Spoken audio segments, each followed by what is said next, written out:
Penwortham in the Past, talk from Peter Smith, a former journalist and contributor to the Preston history blog. For the true hidden history of Penwortham, watch the movie King Arthur's Prophecy of Albion on YouTube.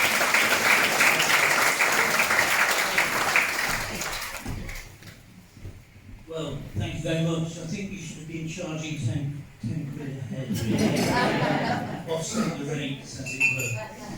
This is a great honour, actually, to be back in Penwortham.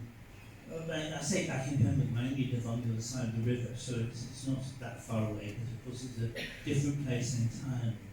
And it's 40-something years since I started doing the research on the history of Penwortham and produced this fantastic book, which some of you have got, I know not everybody, but it's long since been out in print. It's very amateurish in the way it was produced, not the way it was written, that's perfect, but amateurish in the way it was produced, because things like, they didn't have square brackets to typeset it, so they had to put me in by hand and that sort of thing. Anyway, it was a wonderful piece of work to do from my point of view, to research the place, because it was, in a sense, it was treading on untrodden ground. Not many historians had looked at Penwortham, and those who had looked at only certain aspects of it. So it was the first time, I think, when I was able to sort of put together the history in different ways, different aspects of the history. So the history of the people of Penwortham, as well as the priory, the church, the castle mound, and that sort of thing. So it was a new way of looking at it. It was also a turning point in a sense, because Penwortham in the late 1980s had undergone very significant change, and that's an understatement. And even more of an understatement would be to say that it's continued to change.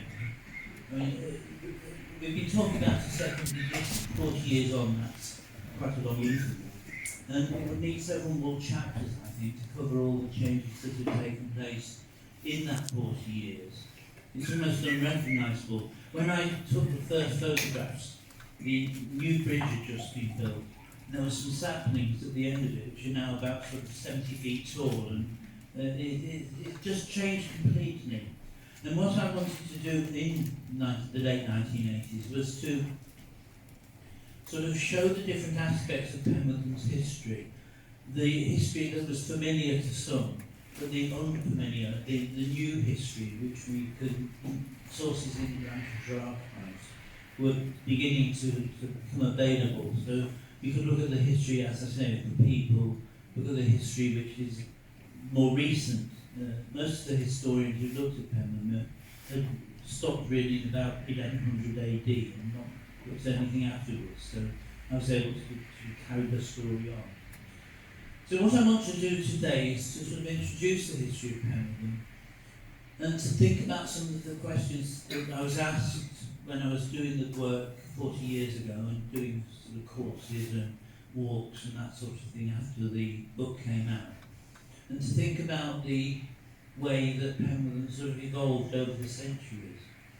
I've called this 2,000 years, and I'm not going to cover 2,000 years in its entirety, but 2 millennia of the evolution of a community from a very dispersed, very thinly populated rural area to a substantial town as it is now.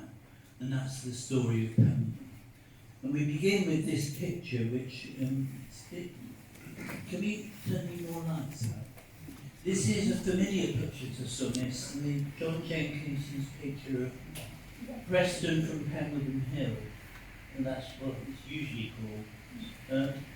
Painted 1820, 1822, something like that. The dates vary, the different sources vary. But it gives a very good impression of what contemporaries thought was an elegant, or had been an elegant town on the other side of the river, and the rural nature of Penwortham itself. It's very typical, I think, that sort of view. There are several others which encapsulate that sort of sense of the countryside just outside the town that Penwortham represented. And in this period, the 1820s, we see the beginnings of Penwortham's growth into what amounts to a sort of suburb of Preston, in the sense that most people coming to Penwortham were working in Preston but not wanting to live there. In the distance you can see the cupola of the town hall as it was then, with Guildhall. You can see various sort of landmark features. But you notice also the smog that's developing, the smoke that's rising from the chimneys of the new cotton mills, which are by this time about 25 to 30 years old, some of them, when John Horrocks came at the beginning of the 1790s. And notice how the smoke is blowing eastwards, away from Penwortham. It's blowing eastwards to Ribbleton and Deepdale and that sort of area of the town. And this is one of the hallmarks of people moving out of Preston because it was becoming dirty and polluted. And Penwortham was becoming an attractive place for them to live, especially since the bridge had been opened in the 1750s, so there was now an easy route from Penwortham into Preston. So we've got that sort of turning point here, the period when Penwortham was starting to grow as a commuter suburb of Preston. There was new housing starting to appear, but you still have that sort of lovely rural landscape and the river wide at the bottom. The perspective is extremely bad. That's the Walton Bridge, so it's very sort of deceptively fabricated, I suppose. But I love that picture, and it's particularly appealing, I think. I can now call Alexa, she's actually called Alexis, but for the next slide. I wanted to begin here because this is what 2,000 years ago we would have seen, not the roads and railways of course, but the Ribble estuary, which came right up to Preston, right up to Penwortham, and was open water. And filling in the Ordnance Survey map with this sort of shading gives a very revealing impression of how Penwortham was almost like a peninsula, projecting into the upper estuary and looking across to Tulketh and to the town itself, Preston itself. And it's very difficult now to imagine that sort of environment, that sort of physical context of Penwortham. But it's been gradually whittled away from the medieval period onwards as the estuary was first reclaimed, new fields were created along the southern shore of the estuary, the upper estuary, and then after the reclamation of the marshes, the building, of course, of the Ribble navigation in the dock made the whole thing transformed into a different waterway entirely. But it gives us that impression of the open estuary, the open water as it must have been 2,000 years ago, and really until about 1200 AD when it starts to diminish. And you can see therefore that Penwortham's position is very distinctive. It's that sort of projecting peninsula. Alexis, please. Now, this is a map I did for another purpose, so that's why it mentions Cartmel. It was a map I was doing for a talk I gave at Cartmel, but it shows us the sort of context of Penwortham, or where Penwortham was going to be, in the period around 600 AD, 600, 700 AD, when you've got, I mean, Penwortham obviously is the Ribble estuary, but you have two kingdoms. You have the Kingdom of Mercia to the south, the Midlands of England, based in Lichfield and Tamworth were the capitals. And then you've got Northumbria to the east, with its twin capitals at Bamborough and York. And these two Anglo-Saxon kingdoms were sort of competing with each other to take over northwest England, which had not really developed very much. It was, so it wasn't a kingdom in the northwest at all. Mercia is pushing northwards over the Mersey towards in South Lancashire, and Northumbria is pushing westwards over the Pennines. And they clash, as it were, they sort of meet around the Ribble. So the context of Penwortham's origins is that sort of frontier on the Ribble, which we know from fragmentary sources in the Anglo-Saxon period. We'll turn to that again in a moment, but it's worth noting that this is the Anglo-Saxons against other Anglo-Saxons. This isn't yet the Norse and the Danes and Vikings and people like that. They come later. So already in the 7th century, 8th centuries, this is on a frontier, and that's very important for looking at Penwortham's history. Alexis, please. This is what happened subsequently. Again, it was done for another purpose, so we've got lots of extraneous detail, but the Danes, the Vikings, but particularly the Danes, come over from the Denmark, obviously, into the eastern half of the country, and they take over what is basically southern Northumbria and form a kingdom of York. And then they are pushing further westwards, where they're meeting Vikings who come from Dublin, so we've got sort of Vikings coming from both sides. And Mercia in the south, Cheshire and point south, Mercia is sort of fending off the Danes as best it could. And in the period around sort of 900 to 920 AD, the Lady of the Mercians, as she was called, Ethelflaed, who was the daughter of King Alfred, married the king of Mercia, and he died and she'd become the queen of Mercia, the Lady of Mercia. Ethelflaed is masterminding a scheme project to build a series of forts along the Mersey, or roughly along the Mersey Valley. And these forts, you can see the big black circles. Places like Chester, the Roman fort was reoccupied. Fell Wall, no thought of a motorway yet, but Fell Wall was a strategic point, as it of course still is. Runcorn, ditto. Manchester, the Roman fort, was reoccupied. So around about 900, 920 AD, these string of forts along the Mersey were being constructed. And then almost certainly, we can't prove this absolutely because there's no documentary evidence, but almost certainly they then moved northwards from the Mersey to the Ribble, which is of course the next great sort of frontier river, I suppose we could call it. And it's almost certainly the case that Penwortham is founded as a place, as a sort of fortified place, in about 920 AD by the Mercians trying to make a sort of outer frontier against the Danes who are coming westwards over the Pennines.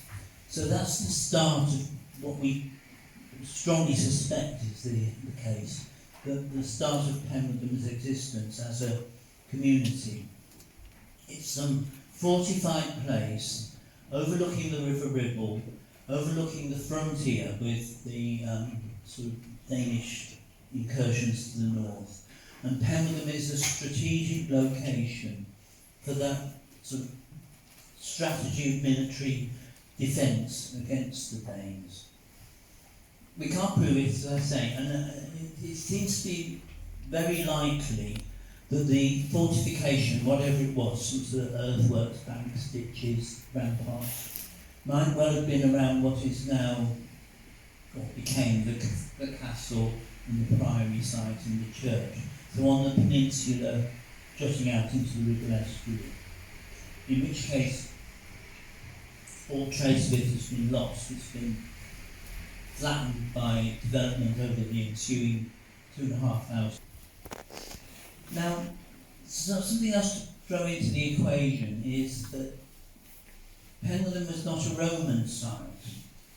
The purple lines that you can see there, they're not very clear now, but originally not very clear. Anyway, the purple lines, you've got an east-west line which goes from Kirkham through along Watling Street Road to Ribchester and then over to Ilkley and to York. So that's the main east-west road, Roman road in this part of England.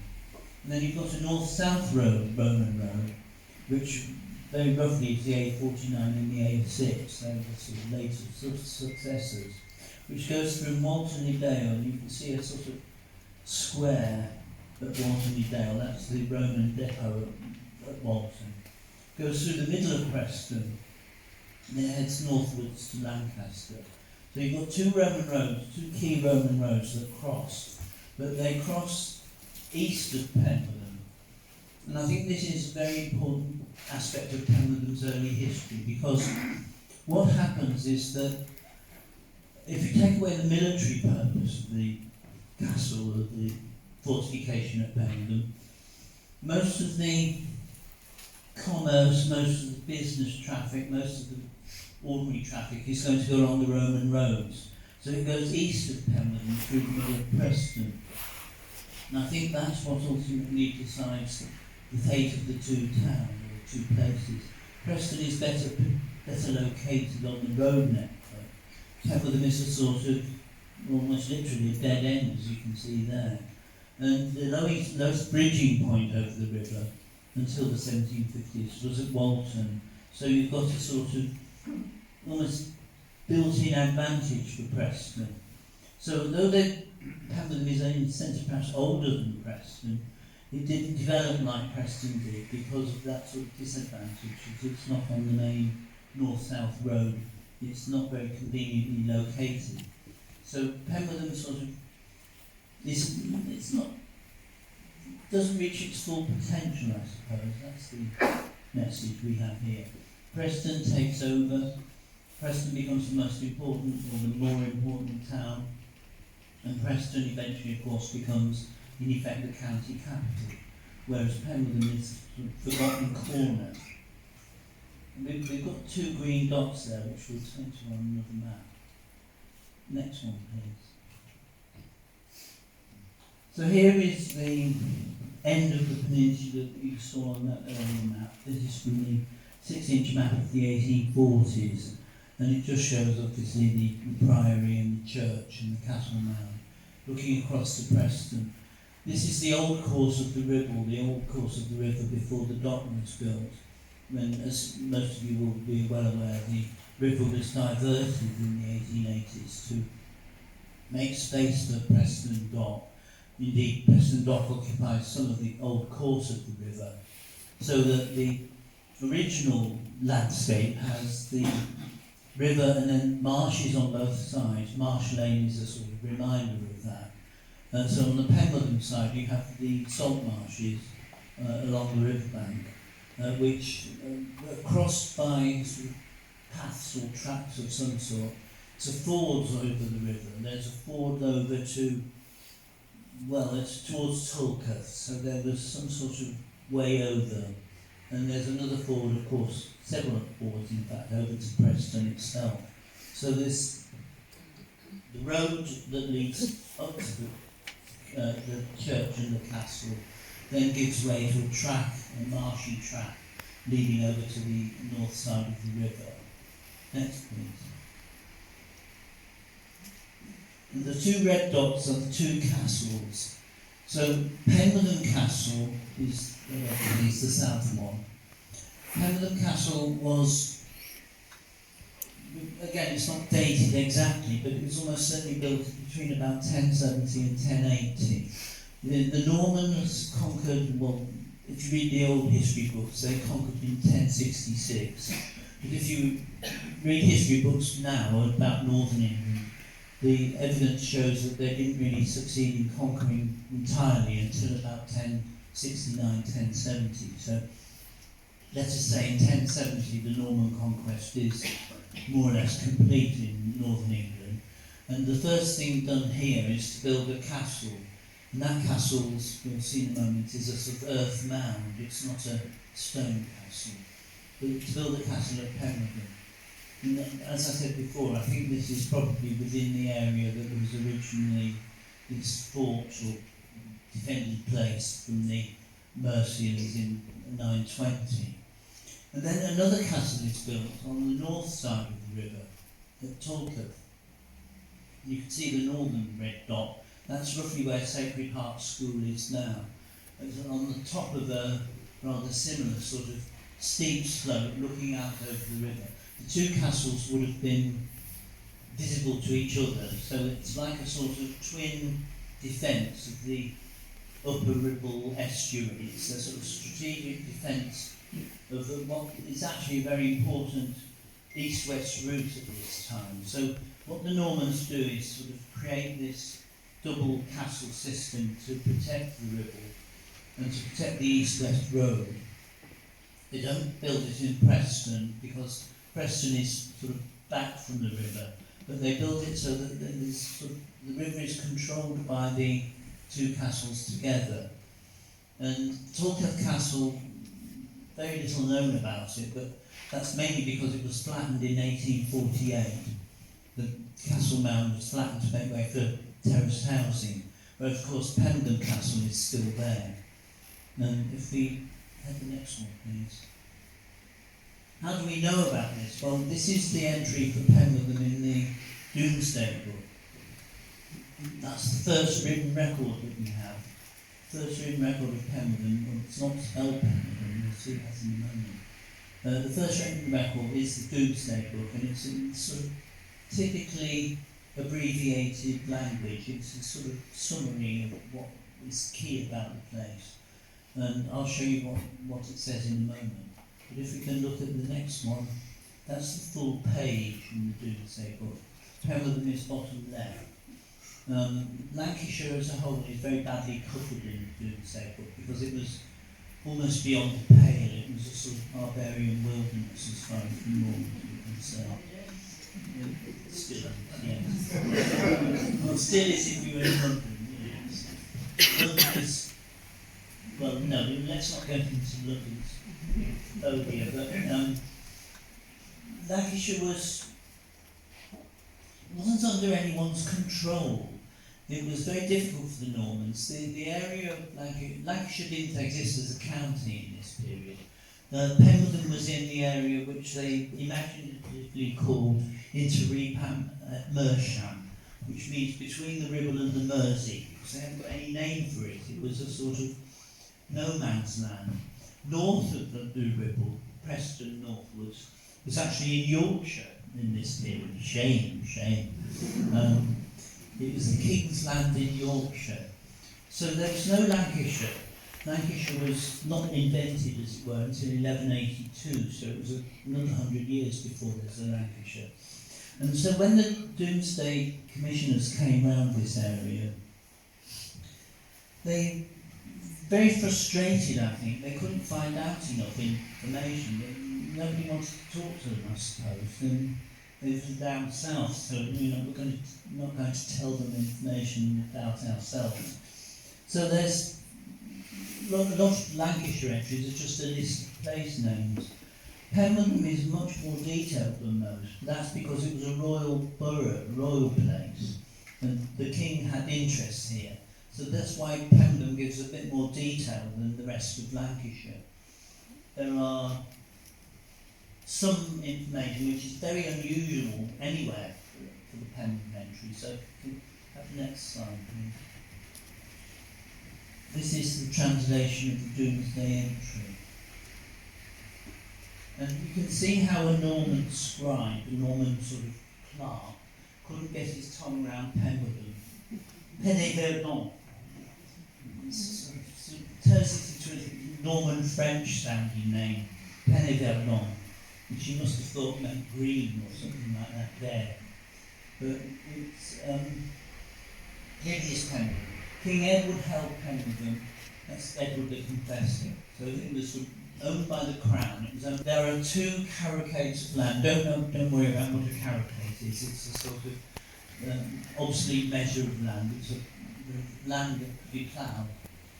And they used to render 10 pence. So that was the tax that were paid was 10 pence. Now, so that's about pre-1066. That's before Harold was king. That was when Edward was still king. Now there is a castle there. So this is 1086. So sometime before 1086 or after 1066, the castle had been built. And there are 2 ploughs in the domain. That means 2 ploughs in the land that is attached to the castle. The domain is just like the home farm. And 6 burgesses, and that's the crucial point. A burgess is a resident of a borough. So at some point, Penwortham had been made into a borough. A borough had been sort of declared here. We know nothing else about it. It's the only borough in Lancashire that's named in the Domesday Book. One of the very few boroughs in northern England, in fact. So it suggests very much that they were planning to make this a major place, a place of great significance. And it's Preston's later growth that sort of put an end to that ambition. So there are 6 burgesses, and there are 2, sorry, classes are sleeping, and there are 3 radmen. Radman, again an obsolete term, but a radman means a riding man. In other words, a mounted knight, a knight on horseback. So you've got somebody who's militarily quite high prestige, mounted knights. And 8 villains, which doesn't mean villains, it means common people. But it should mean common people. It might mean villains in fact, I don't know. 8 villains and 4 ox herds, which is self-evident now. They're the shepherds, except it's oxen that they are tending. So there's a sort of smallish community, but this community includes people of quite significant status. So Penwortham itself was becoming or could have been becoming a place of status and significance as a would-be town. Between them all, they have 4 ploughs, so their ploughlands have increased since 1066. And then there's fisheries, which are obviously in the Ribble. There's woodland, which we know about, and there's areas of hawks. I don't know if there are any hawks in Preston and Penwortham now, but I'm sure there must be some, probably peregrines. But there are areas of hawks are quite significant. They're proper in Domesday from time to time. They're a sort of asset for the Lord, having hawking. And as it says, it's worth £3, so it's gone up in price or value enormously in the last 20 years because the building of the castle and the bringing of these new people to live here. So this is a sort of community on the up in the late 11th century. We have the next one. That sort of slide has slid in without me really intending it. So yes, that one. So there's the castle. There's the priory, which was the priory is later. It's about 1140 that the priory was founded. And there's the Church of St Mary, which is an ancient church. It's one of the old ancient parishes of Lancashire, so it's pre-conquest as well. Although the church itself was largely burned down in the 1850s, so there's very little old fabric in the building itself. But the combination of the castle and the church next to each other makes this very clearly the area where the borough would have been. The priory, as I say, comes a little bit later, but that's a sort of nucleus of a community that then failed to develop any further. It's a sort of stillborn town, I suppose, while the upstart on the other side of the river is flourishing. Penwortham is sort of becoming rather a backwater. Next, please. Let's just sort of close up to it. And then, yes, the mound itself. I've pinched this off the internet, so I can't remember who's the photographer, so apologies if it's you, but it's a good picture.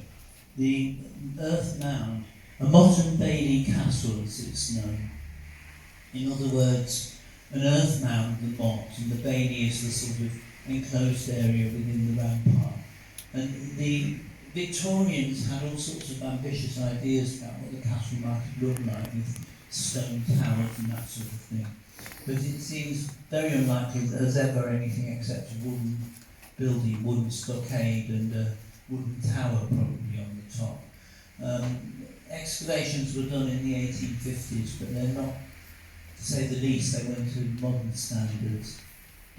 And Hardwick writes about them at the same breath as he's writing about the Roman galleys sailing up the Ribble to Ribchester, which seems a bit implausible as well. So they're rather romanticised. But a wooden castle on a mound, looking out across the estuary, looking out across the Tithe, the twin castles which were the key defensive location.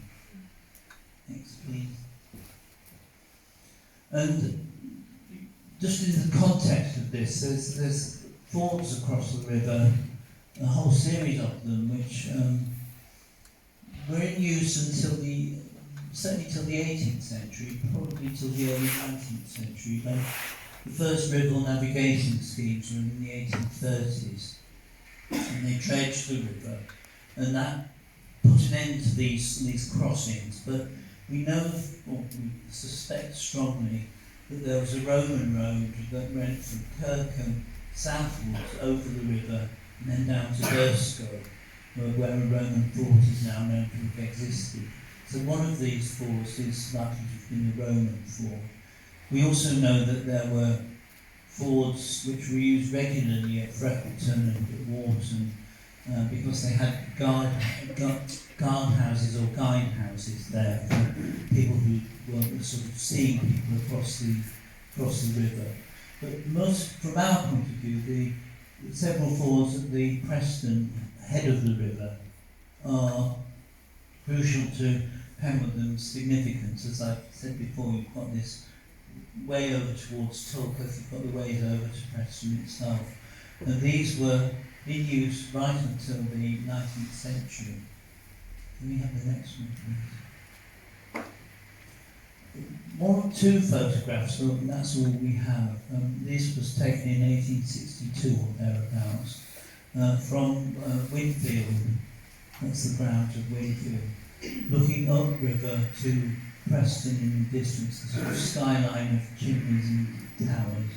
And then the salt marsh of Penwortham on the right-hand side.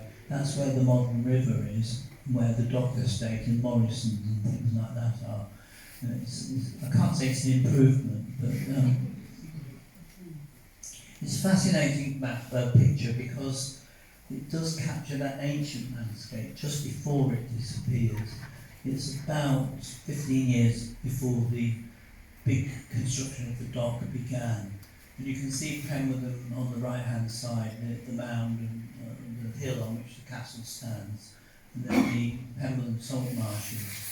And we had a lot of information, not about Penwortham, but about Hutton and Howick, about the marsh being reclaimed in the 18th century. There's quite detailed accounts of the reclamations that took place, which were likely to have been extended up to Penwortham, but were it not for the building of the dock. They used to fell trees near Ribchester when the river was in flood, fell the trees and float the logs down the river into the estuary. And then fishermen from Hutton were paid to catch the logs and haul them inshore. And then they were cut up on the spot and used to make stakes and fencing and so forth for the reclamation of the marshes. It was an extraordinary undertaking. Next one, please. We got several maps done in the 18th century showing the fords across the river, and particularly Penwortham Home, the island that was between the channels of the Ribble.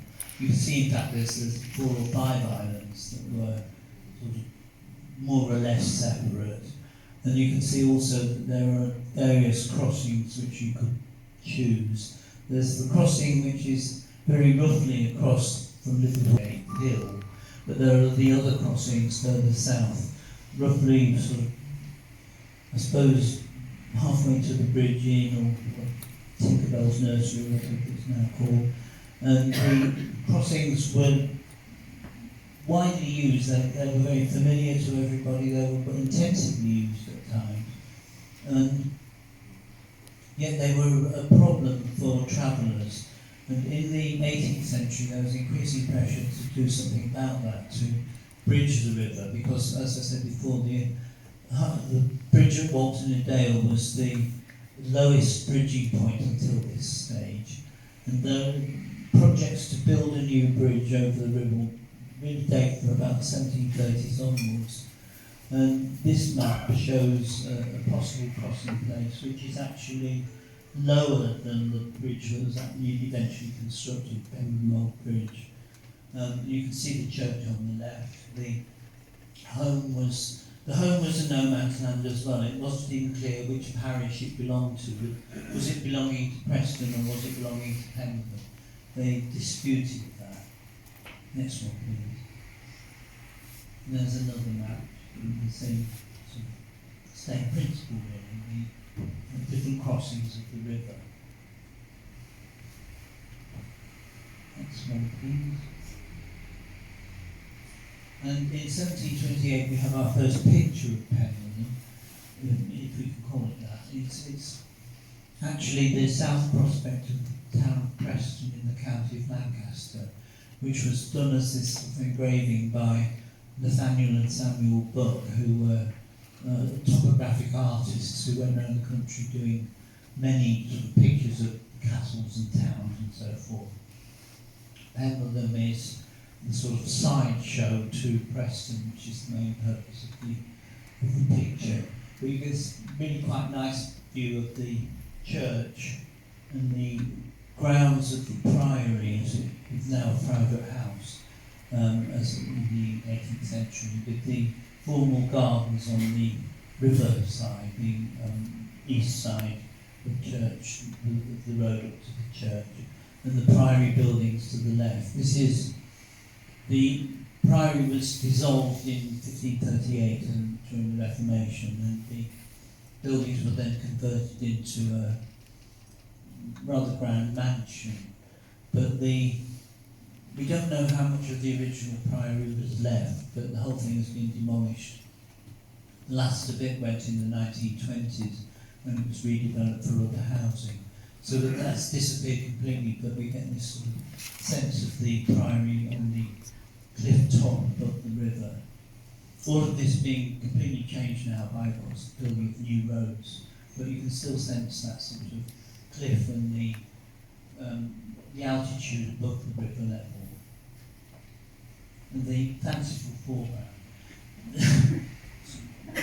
Filling in space by putting in trees, it's an artistic convention. Then the next map, which is the first map we have of Penwortham itself. It's, to say the least, it's not to Ordnance Survey standards, but it's full of interest. It's about 1590 that it was drawn, thereabouts. This is my tracing of it. It's in the public record, the National Archives. What it shows is, on the left-hand side is lane and road, and you've got sort of, well, it separates a horseway and a wainway, a sort of wagon way. So you've got the road for wheeled vehicles, but you had a horse road or footpath which crossed the open land more directly than lane and road itself. But you notice it looks like a sort of ladder. Those are the long plots alongside the road, the sort of long narrow plots, which you can still see evidence of those even now, because many of them have a cottage built in them. So as you go along Leyland Road, you see they're now transformed into sort of modern residences, but you can still see the single-storey or more or less single-storey cottages, traces of them at least, still apparent. There are places like the Pear Tree, which were in the origin were cottages along the roadside. And then you've got the church to the bottom right, and you've got a sort of patchwork of irregular fields, which is the old fields of Penwortham. And then to the north you've got the sort of geometric fields, which is where the moss is being reclaimed. And they're creating new fields out of mossland. And this process is 1590, it's going on from that time onwards.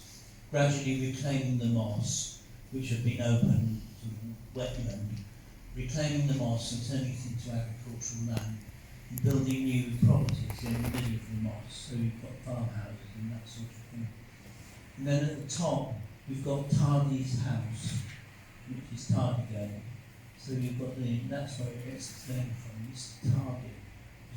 Probably a slow person, I don't know. But Tardigate is Tardy's gate. It's the gate across the road that Mr. Tardy had. And then the Ribble at the bottom. So you've got this sort of sense of a community with different areas, but it's undergoing change. Even in the late 16th century, it's undergoing sort of change as agricultural improvement takes place. Next, please. Further change. Fast forward to 1752. Plans to build 1751. Plans to build a bridge over the Ribble. And Preston Corporation, the Borough Council, debates this. The Preston Corporation did virtually nothing, it was useless. Somebody say that hasn't changed. They largely devoted themselves to having dinners and things like that. In 1751, there was just as an exception, they did actually have a proper debate or discussion of some sort about the prospect of building a bridge over the river. And they supported it very strongly on the condition that it was toll free, that it was to be not a sort of toll bridge like so many were, but it was to be free so that the business traffic and commercial traffic could get into Preston more easily. They started building in 1753, they completed it in 1755, and then in 1756 it fell down. And as some of you will know, there's a story that the Vicar of Preston was riding over the bridge when it collapsed, which proved to the nonconformists that God was a nonconformist. Gets rid of the vicar. But the vicar said, no, that proves God is an Anglican because he saved me. So even the bridge collapse could be a religious, hotly debated religious topic. A lovely bridge, and it was an ornament, supposed to be an ornament to the town or to the area. It's hard to appreciate that now, but this picture of early Victorian sort of engraving shows what it was like. That's the bridge in at the left-hand side, now the nursery. And flotillas of boats on the river and sort of leisure areas, and as you can see, the beautiful people of Preston go walking by the river along Broadgate. And that is really important because this changes Penwortham's significance. It means that Penwortham is now accessible dry shod. You don't have to worry about fords or anything like that. It also links with the turnpike road to Liverpool, so that you've got a lot of through traffic starting to pass through Penwortham, up higher Penwortham. And the turnpike road brings not only sort of traffic to and from Preston, but means it possible to go and live in Penwortham, and with a carriage you can go into town, into Preston, on a sort of daily or twice weekly commute. So from the 1750s onwards, there's that potential for opening up Penwortham to residential development. And then the first edition's Ordnance Survey map shows these areas just before they start to change. You've got this sort of capturing the image of the area. So there's Tardigate with its complex of roads at that junction with all the problems of the traffic lights. The main road out to Leyland. So Leyland Road and Tardigate, and then next we've got this area. So there's a map on the floor of the stage just in front of you. So anyone can look at that afterwards. But Kingsfold and Pope Lane, and you see how there's no village of Penwortham. There's no single village community. It's a whole series of hamlets really, and this is one of them, Pope Lane ends, with a scatter of cottages, a farm or two, a blacksmith, maybe a sort of shop or a beer house or something like that. But these are small communities within a almost entirely rural world. Next, please. It did have a workhouse, and most townships had a workhouse, and Penwortham Workhouse was built in the 18th century. This is Greenbank Road. It's got Marshall's Brow coming in from the left-hand side. And the workhouse, you can see, is a sort of T-shaped building. We don't know much about it, it's not very well documented, but this is very important because Penwortham had become, by the 18th century, started to become a sort of different community. You'll see why in a moment. But the workhouse was playing an important part. Next, please. There it is from Google Street View, or Google Earth. It's still there, and you can see that sort of T-shaped building. And then next one, please. There it is.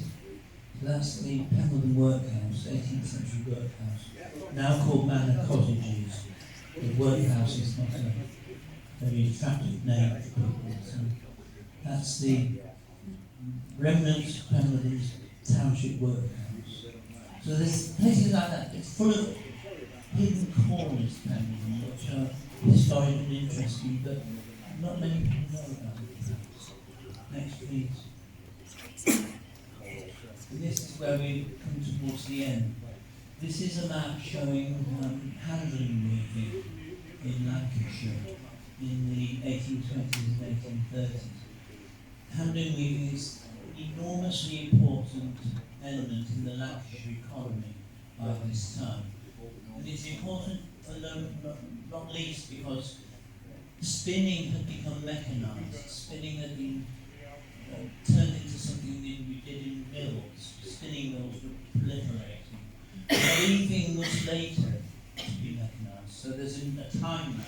It's not till the 1840s that weaving becomes generally a mechanised process.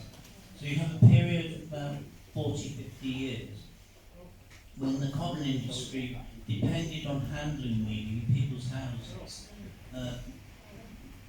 Massive amounts of yarn produced by steam mills, but that has to be woven by hand.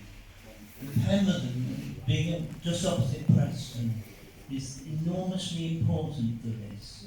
Penwortham is the percentage of bridegrooms who were handloom weavers.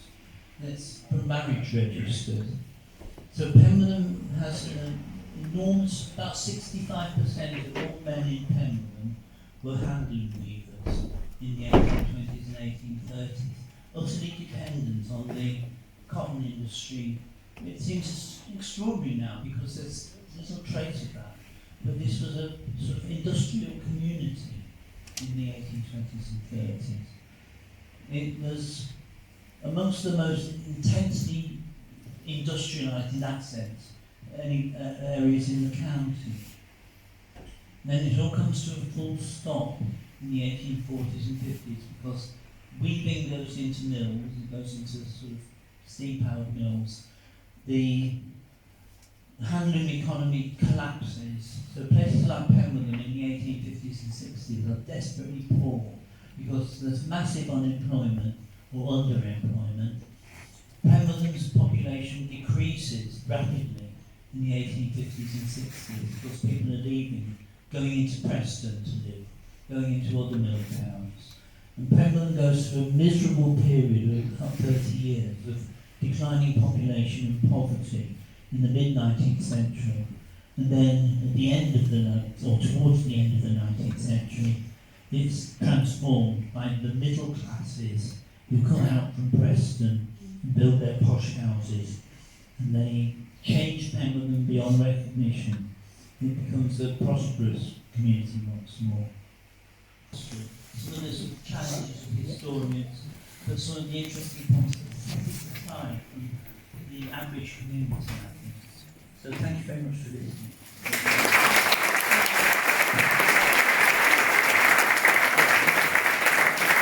For the true hidden history of Penwortham, watch the movie King Arthur's Prophecy of Albion on YouTube.